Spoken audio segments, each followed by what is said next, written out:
Bon, nous allons parler de la création. On fait une petite pause au niveau de la lettre aux Éphésiens pour parler de la création. Pourquoi ? Parce que nous avons parlé de la création à l'étude biblique. Cet après-midi, nous parlerons aussi de la création. Et on profite de ce temps pour aussi faire une prédication concernant la création de Dieu. Mais ici, on ne parlera pas de la nature, on parlera de la création en 6 jours. Voilà, décrite au livre de la Genèse, du chapitre 1 au chapitre 2. Au lieu de lire tout le texte, j'aimerais bien lire seulement la fin, le 7e jour, et après, on va voir petit à petit le texte de la création. Donc, après, au fur et à mesure, vous pouvez passer. Mais pour l'instant, on va lire que les 3 premiers chapitres du chapitre 2. C'est ainsi que furent terminés le ciel et la terre, et toute leur armée. Le 7e jour, Dieu mit un terme à son travail de création. Il se reposa de toute son activité le 7e jour. Dieu bénit le 7e jour et en fit un jour saint. Parce que ce jour-là, il se reposa de toute son activité, de tout ce qu'il avait créé. Voici les paroles de Dieu. Je vous invite à la prière. Seigneur notre Dieu, notre Père, viens Seigneur éclairer notre cœur à partir de ce texte. Ce texte qui a donné plusieurs directions dans notre existence. Un texte auquel on se bat aujourd'hui, jusqu'aujourd'hui. Mais Seigneur, nous voulons que ton esprit nous parle ce matin. Et tout ce que je vais dire en tant que prédicateur puisse transmettre ta volonté, mais que ton esprit garde dans nos cœurs ce que tu veux nous dire pour nous transformer. Au nom de Jésus-Christ, Amen. Je vous avoue que faire une prédication de la création à quelques années avant, c'était plus simple. Pourquoi ? Parce qu'on ne posait pas beaucoup de questions, la science n'était pas si avancée comme aujourd'hui, donc parler de la création, parfois, c'est très difficile. Je me souviens d'un ami à moi, il m'a dit « Fabio, j'ai essayé de faire le catéchisme. Par contre, quand nous sommes arrivés au chapitre 4 de Genèse, là, je ne pouvais plus. Donc moi, avec mon raisonnement, même petit, moi, je ne pouvais pas croire à tout ce qui les histoires de Genèse racontaient. Ça veut dire, frères et sœurs, que c'est un texte quand même qui divise. Mais mon but là, c'est pas diviser. C'est au contraire, c'est de trouver le sens, le but de ce texte dans la parole de Dieu et dans aussi notre vie en tant que chrétien. Déjà, nous avons ici le début de la Bible. Si on commence à lire la Bible par Genèse, nous avons ici un théâtre. Imaginez un théâtre, on attend tous ce qui va se passer.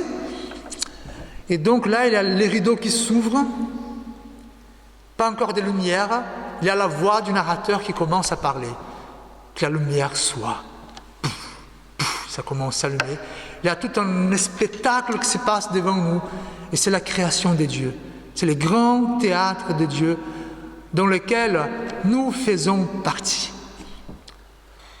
Et donc, nous avons ici un moment extraordinaire de la création de Dieu.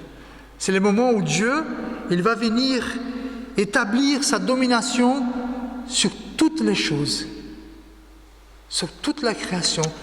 Par exemple, si vous êtes étonné quand on voit les Pyrénées, et moi je le suis, maintenant qu'il y a un peu de blanc, c'est merveilleux. Alors, combien plus merveilleux c'est Dieu qui a tout créé. Et plus que ça, c'est Dieu n'a pas créé tout au hasard. C'est un Dieu qui nous a donné quand même des instructions. Ce qui est bien, ce qui est mal, le bien et le mal. Mais malheureusement, parfois quand on regarde le texte, on reste sur une question de science et foi. Pourquoi c'est un texte qui divise ? Pourquoi ? Parce que beaucoup de gens qui sont pour la science vont dire « Non, mais les chrétiens, ils croient à la création en 6 jours. C'est pas possible. » Et les chrétiens vont dire, ouais, ben, les scientifiques disent n'importe quoi. Ils essayent de détruire la religion. Mais nous allons voir, ce n'est pas une question de diviser. C'est une question de comprendre les fonctions. La science a la fonction d'étudier les choses. Et la Bible a la fonction, le but de parler à notre âme. Voilà. Et là, la science ne peut rien dire. Ainsi comme parfois, la foi doit se taire par rapport à ce qui est scientifique. Mais essayons d'abord de comprendre pourquoi ce texte a été écrit. Selon la tradition chrétienne, ce texte a été écrit pour ceux qui quittaient l'Égypte. Donc imaginez, mettez à la place des Hébreux qui quittaient 400 ans d'esclavage et qui partaient vers la terre promise.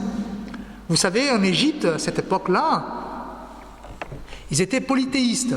Polythéistes, ça veut dire quoi? Plusieurs dieux. Donc ils côtoyaient des dieux, plusieurs genres. Et donc, ils sont en train de partir vers la terre promise. Et là, Dieu il est en train de se révéler auprès de ce peuple pour dire, voilà, je suis un seul Dieu. Évidemment, il y avait toute une culture et rituel païen que le peuple était habitué. Et donc, Dieu il voulait montrer que lui était le créateur. En plus, la plupart des dieux, même tous les dieux, ils étaient quand même liés à des éléments de la nature. Le dieu soleil, comme le dieu babylonien. Le Nil, la rivière, le fleuve, il était considéré une divinité. Le dieu des mers, le dieu du ciel, le dieu de la nature. Et donc Dieu est ici en train de montrer qu'avant tout cela, il y a eu un début. Il y a un créateur qui a tout créé. Voilà. Le but, ce n'est pas de dire combien de jours, comment ça s'est fait. Non. Dieu est le créateur. Et évidemment, en arrivant à la terre promise, nous avons un constat ici de Josué. C'est lui qui va prendre le relais de Moïse.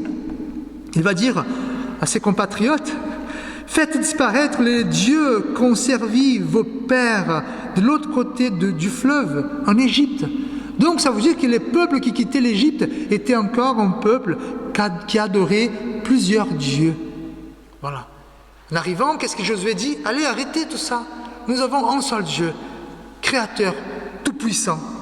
Et c'est ça que nous disons quand nous récitons les credos des apôtres, les symboles des apôtres. Je crois en Dieu, le Père tout-puissant, créateur du ciel et de la terre. Donc, le but de ce texte, c'est de combattre tous les dieux qui pouvaient faire concurrence à Yahvé, le Dieu unique. Et donc, nous avons la création. Au commencement, voilà, donc c'est très important qu'on se met à la place des Hébreux dans le désert. Voilà, qui sont perdus, qui n'ont pas beaucoup d'informations, ils n'ont même pas la Bible, donc ils n'avaient rien du tout, ni l'Ancien Testament, ni le Nouveau Testament. Ils ont besoin des choses pour montrer que leur Dieu était le vrai et unique Dieu. Et donc, selon la tradition, c'est Moïse qui a écrit Genèse. Et donc, il dit « Au commencement, Dieu créa le ciel et la terre. » Tout commence là. Il dit « La terre était en forme et vide. Il y avait des ténèbres à la surface de l'abîme. L'Esprit de Dieu s'est mouvé au-dessus des eaux. » Et donc, qu'est-ce que nous voyons ici? Déjà, Dieu il va commencer la création. Il y a des choses qui existent déjà. Qu'est-ce qui existe? Il y a des eaux. Et là, nous avons la traduction, c'est abîme, mais on peut comprendre aussi l'abysse, ça veut dire c'est les abîmes dans la mer. Et donc, il n'y avait rien. Il n'y avait que des eaux, que la mer. Et donc, Dieu il vient pour sa création. C'est intéressant parce que verset 2, il dit « La terre était en forme et vide ». Et qu'est-ce que Dieu va faire? Il va donner une forme. Il va remplir la terre. Si elle était en forme, il va désordonner, il va l'ordonner, il va donner une forme. Mais aussi elle était vide. nous allons voir que Dieu va remplir la terre. Ce que nous avons ici, frères et sœurs, c'est décrit en 6 jours. C'est vrai qu'il y a beaucoup de débats là-dessus, si c'est 6 jours littéral, 6 jours de 24 heures, ou si c'est seulement une façon symbolique de dire. Mais le texte est en train de nous raconter comment Dieu a créé. Et nous avons ici un problème. Pourquoi? Parce que, comme nous avons dit, la terre était désordonnée, inhabitée, en forme et vide. Et là, Dieu, il veut donner une solution. Il va ordonner, il va habiter cette terre. Et donc, imaginez 3 tableaux. Voilà. Dieu, il va faire 3 tableaux, il va les remplir. Et donc, les premiers tableaux, c'est les tableaux du temps. Dieu va créer les temps. Et comment il va le faire? Nous avons ici le verset 3. Dieu dit que la lumière soit, et la lumière fut. Dieu vit que la lumière était bonne, et Dieu sépara la lumière d'avec des ténèbres. Dieu appela la lumière jour, il appela les ténèbres nuit. Ainsi il y a eu un soir, il y a eu un matin, ce fut le premier jour. Et donc il avait les ténèbres, et Dieu va mettre la lumière. Pouf. Et là, il va appeler la lumière de jour. Donc ici, nous avons déjà le temps. Le temps qu'il va... Voilà, c'est un temps qui va se passer. Pourquoi? Parce que jusqu'à présent, le temps n'existait pas. Et donc, c'est le premier tableau, le temps. Il va passer au 12e tableau. C'est le tableau où il y a les mers et le ciel. Dieu dit qu'il y a eu une étendue entre les eaux et qu'elle sépare les eaux d'avec les eaux. Et Dieu fit l'étendue et il sépara les eaux qui sont au-dessous et l'étendue avec les eaux qui sont au-dessus de l'étendue. Ce fut ainsi. Dieu appela l'étendue ciel, et il y a eu un soir, il y a eu un matin, ce fut le second jour. Alors, pour les gens de cette époque, les mers, c'était le chaos. Parce que vous savez, les Hébreux, ils n'étaient pas l'habitude de naviguer. Ils étaient sur la terre. Voilà. Et donc, la mer, c'est toujours incontrôlable. Ils ne pouvaient pas contrôler la mer. Donc, dans la poésie hébraïque, la mer ou les mers signifient le chaos. Donc, qu'est-ce que Dieu il est en train de faire? Il est en train, selon le texte, la traduction littérale, c'est une voûte. Vous savez, une voûte, là. Et donc, il va séparer les eaux de dessous et les eaux de dessus. Et là, il va faire le ciel, et dans cette voûte, cette étendue, comme dit le texte, il va appeler de ciel. Et les mers, les eaux qui sont en bas et au-dessus. Et donc, nous avons le premier tableau, le temps. Le deuxième tableau, c'est les ciels et les mers. Et là, on passe au 3e tableau. Ce troisième tableau, c'est le tableau de la terre. C'est là où Dieu va, comme dit le texte au verset 9, Dieu dit que les eaux qui sont au-dessous du ciel se rassemblent en un seul lieu et qu'il le sec paraisse. Cela fut ainsi. Dieu appela le sec terre et il appela le masse des eaux mer, le rassemblement des eaux mer. Dieu vit que cela était bon.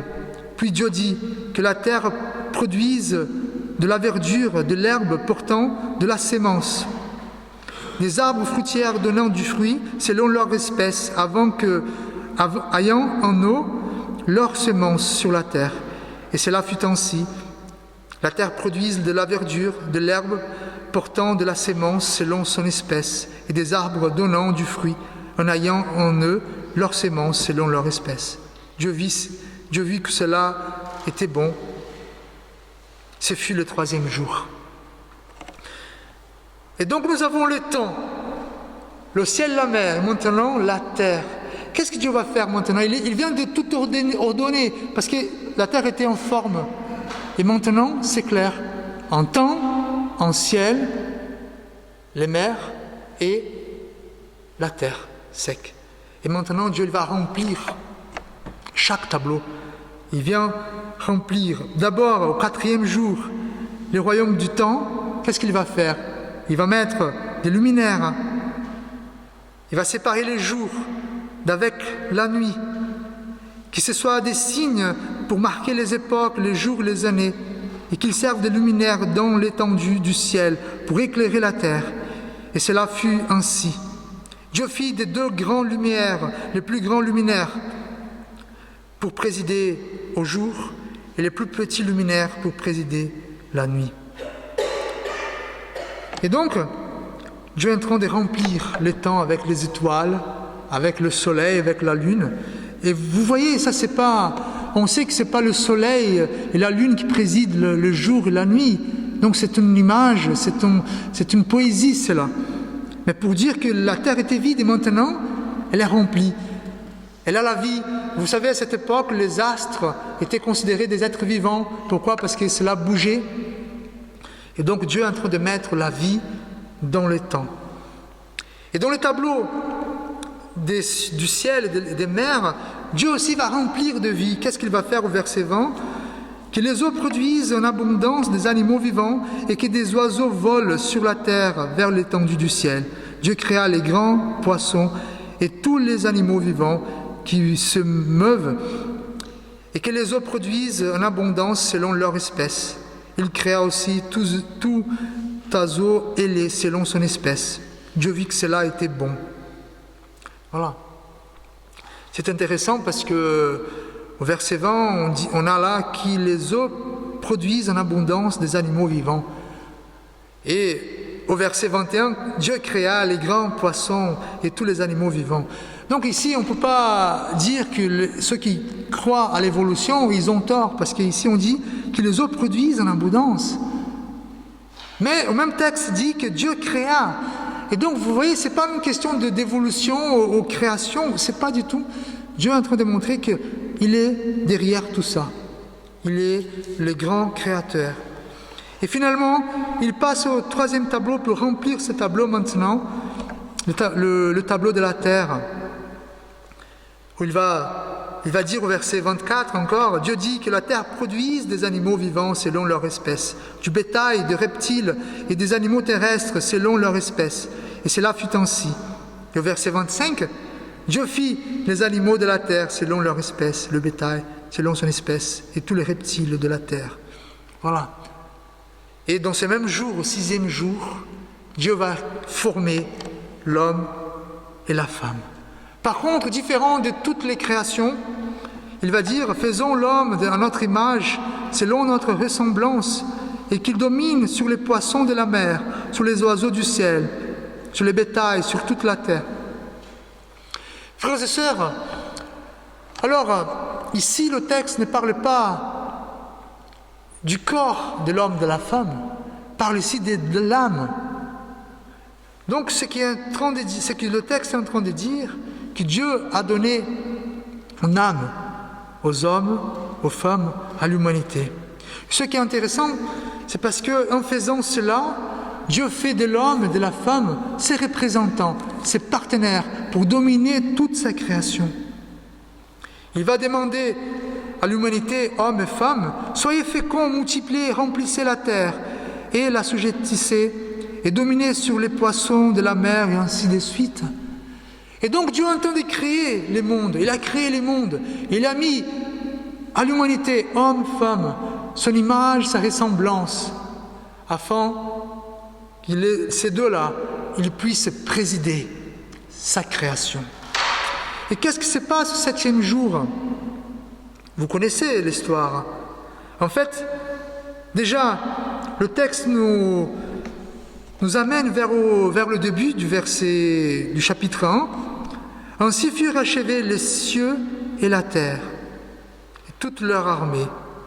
Dieu acheva au 7e jour son œuvre. Et là, qu'est-ce qu'il va faire? Selon le texte, il se reposa au 7e jour de toute son œuvre. Évidemment, on est d'accord que Dieu ne fatigue pas, n'est-ce pas? Dieu ne se fatigue pas. Il ne peut pas être fatigué. Il n'est pas comme nous. Et donc, qu'est-ce que le texte est en train de dire? Que Dieu, au 7e jour, ou à la fin de sa création, il vient pour habiter cette création. Cette création, c'est comme un temple où il vient habiter. Et dans ce temple, il y a des partenaires, qui c'est l'homme et la femme. Et c'est intéressant aussi parce qu'au 7e jour, le texte ne dit pas « il y a eu un soir, il y a eu un matin, ce fut le 7e jour ». Non, cela n'est pas décrit. Et pourquoi? Parce qu'en fait, le 7e jour, il n'a pas de fin. Après la création, le 7e jour, c'était la vie idéale pour tout le monde. La création parfaite de Dieu, avec la présence de Dieu et avec tous les hommes et femmes parfaits. Donc pourquoi avoir une fin? Pourquoi finir cette journée avec un soir?